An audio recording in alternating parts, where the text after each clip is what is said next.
Inquisitor Apis Prima recording. Forgive my lack of composure. Things have not gone as planned. Vengeful phantoms stalk my steps. Perhaps I should return to the beginning.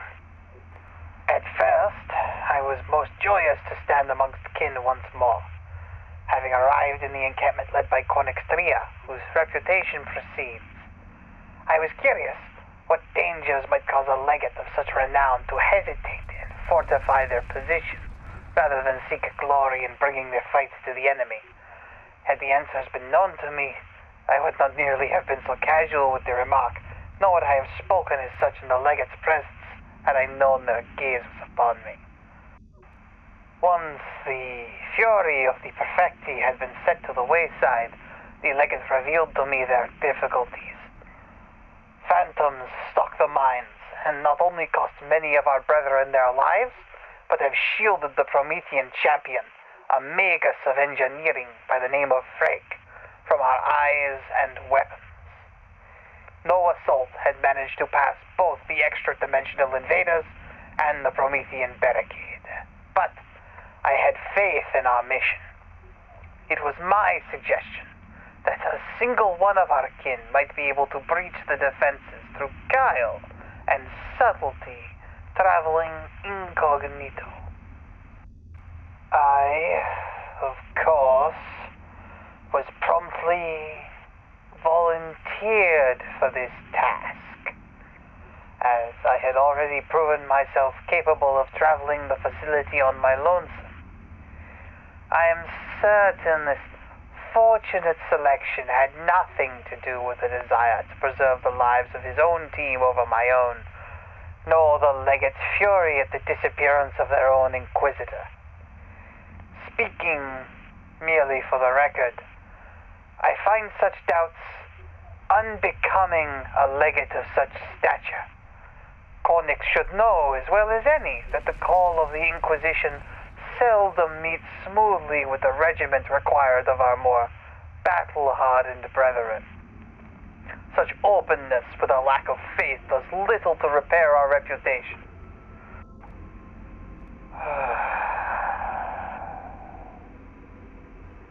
I am stalling. The order was set, the path forward revealed, and as such, I was sent forth into the mines with nothing but my wits, my divining tools, and my faith to guide me.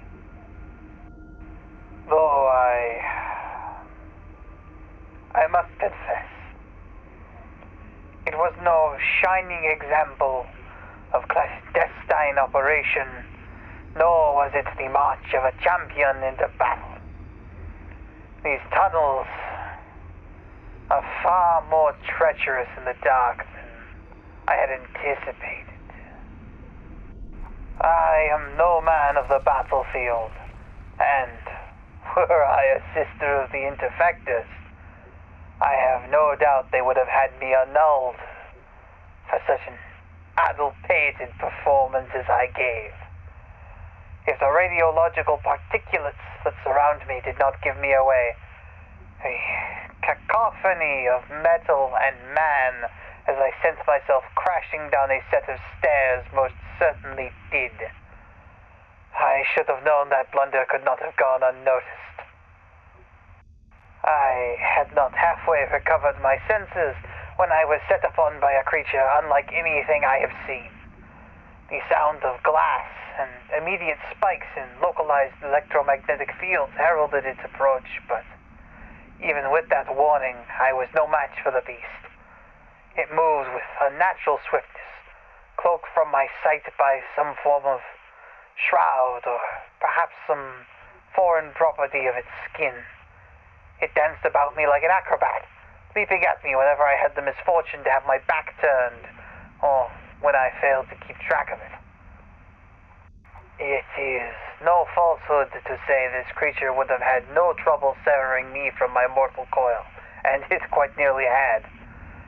But I was shielded from my doom by the nigh divine intervention of a can of paint. I am still unable to ascertain exactly where it came from, but a large canister of yellow pigment fell from the shelving units above our scuffle and revealed the creature to me.